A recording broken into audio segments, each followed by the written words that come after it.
The fishbowl. Imagine a quiet neighborhood, the kind where the streetlights hum and the only sound is the wind through the pines. My brother and I lived in a basement suite there. The front of the house sat wide open to the sidewalk, totally exposed.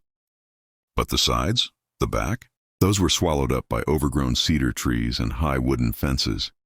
It felt private, but looking back, those fences weren't there to keep people out.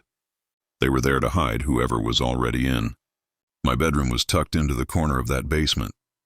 There was one window, a small, rectangular slit of glass at ground level, barely 5 feet from where my head rested on the pillow.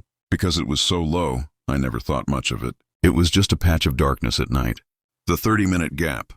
One afternoon, I was out running errands when I got the call. My heart dropped into my stomach. "Your place was hit," the voice said.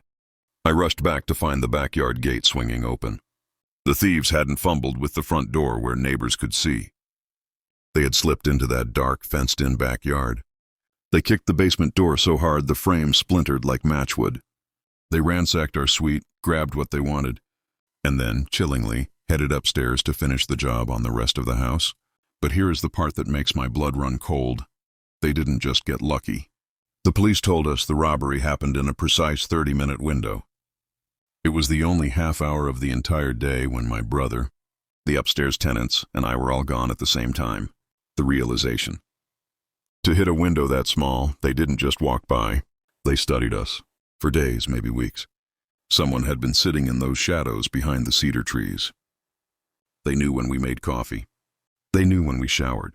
They knew exactly when the last car pulled out of the driveway. But there's one thought that keeps me up at night, even now.